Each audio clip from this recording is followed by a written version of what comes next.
समस्त दर्शक श्रोता बंधुओं को नमस्कार। नेता शब्द बड़ा ही पवित्रतम शब्द है, जिसका तात्पर्य देश की जनता की न्यायिक, सामाजिक एवं आर्थिक स्थितियों में सार्वजनिक रूप से सामंजस्यपूर्ण समानता स्थापित करना होता है। परम पूज्यपाद प्रातः स्मरणीय नेताजी सुभाष चंद्र बोस नेता शब्द की सार्थकता की पराकाष्ठा थे।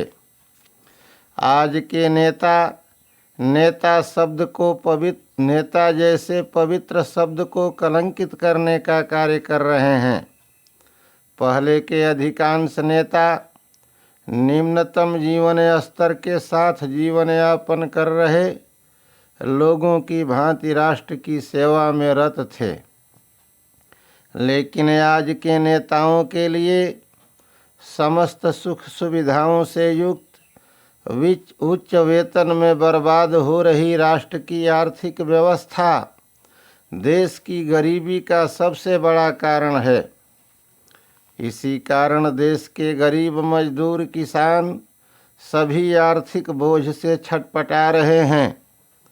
इस संदर्भ में मैं स्वरचित 2 छंदों को नेताजी सुभाष चंद्र बोस के संदर्भ में उद्धृत करते हुए वर्तमान नेताओं के परिप्रेक्ष्य में कुछ स्वरचित पंक्तियों को प्रस्तुत करने जा रहा हूँ।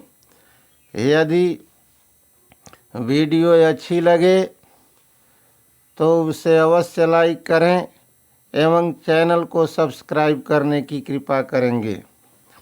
नेताजी सुभाष चंद्र बोस के परिप्रेक्ष्य में 2 छंद इस प्रकार हैं कि खिल के सुमन सा सुगंध का प्रसार कर, खिल के सुमन सा सुगंध का प्रसार कर, भर दिए देश को सुगंध ही सुगंध से, बिलोक उत्पन्न रवि रश्मि सा चमक लिए, बंदिनी धरा ही मानो मुक्त हुई बंध से, वसुधा विहस उठी हिंद का सितारा देख, मानो कृष्ण आए टूटी बेड़ी कारायंध से, मन में अंग्रेज रूपी कंस के विनाश हेतु हुआ संकल्प पुण्य बापू के संबंध से, मन में अंग्रेज रूपी कंस के विनाश हेतु हुआ संकल्प पुण्य बापू के संबंध से।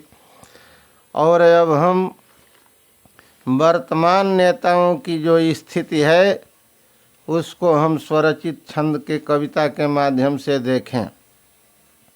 निज को रक्षक जो बता देश का शोषण स्वयं किया करते, सेवा का व्रत ले करके जन शोणित नित्य पिया करते, जिस जनता से जनतंत्र जनित उस जनता का ही शोषण है, जनता द्वारा ही विजय श्री से राज तिलक तक पोषण है, पर राज तिलक के बाद स्वयं ले लेते शक्ति अमोघ वही, जनता से ही है निर्मित जो जनता उससे अबोध रही, सह करके शीत ग्रीष्म वर्षा जो कृषक अन्न उपजाते हैं, फिर भी गद्दी के गद्दारों से ही ठुकराए जाते हैं, न खाद बीज बिजली पानी का उचित मूल्य हो पाता है, न उत्पादन का उचित मूल्य डीजल महंगा मड़राता है, प्रतिवर्ष बढ़ाकर फीस किया करते छात्रों का शोषण है, मिट जाए ज्ञान की ज्योति इसी का करते बीजारोपण है,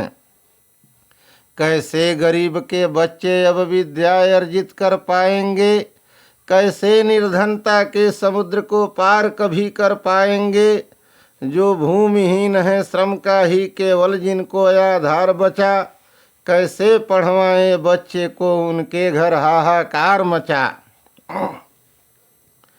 न्यायालय में भी न्याय नहीं, असहाय हेतु अभय नहीं, पा कर के मोटी रकम फैसला कर दें तो अन्याय नहीं, धन के बल से ही दोषी भी निर्दोष सिद्ध हो जाता है, अन्यायपूर्ण व्यवस्था में निर्दोष विद्ध हो जाता है।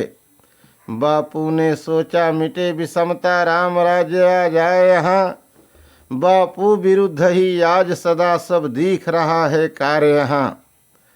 अपना वेतन व सुविधाएं बिन रोक टोक के बढ़ा रहे, जिनका वेतन ही नहीं कोई उनके तन मिट्टी चढ़ा रहे। कम पढ़े लिखे आचरणहीन जो गुंडागर्दी के बल पर पहुँचे दिल्ली लखनऊ, सभा सेवा का शपथ लिए पल भर। ऊंचे शिक्षित जन का करते अब वही भाग्य निर्धारित भी, नौकरीहीन MA PhD उन पर ही आधारित भी। जो स्वयं भ्रष्ट आचरणहीन गढ़ते चरित्र प्रमाण पत्र, रचते कानून बैठ मिल जो पालते नहीं स्वयं सर्वत्र। कैसे अब देश बचेगा जब ऐसे रक्षक से पाला है, कैसे मछली का प्राण बचे बगुला ही जब रखवाला है। जो स्वयं कुपथ अनुयायी हैं देते उपदेश सुपथ के हैं, जिनकी कृति से लज्जा लज्जित निर्देशक नैतिक रथ के हैं। तो अब जनता को चेतावनी है कि शोषण सहरोदन कर कर के बांधते ताज उन शोषक को। धिक्कार सदा धिक्कार सदा धिक्कार सदा तुम पोषक को। अब तो आवश्यक क्रांति यहाँ, भूखी जनता को शांति कहाँ। कैसे ले कोई चैन यहाँ, फैली घनघोर अशांति जहाँ। तुझ में तो ऐसी शक्ति निहित, चाहो क्षण में आ जाए प्रलय। हो सृजित अहिंसा त्याग सत्य, फूटे नूतन स्नेहिल किसलय। फूटे नूतन स्नेहिल किसलय।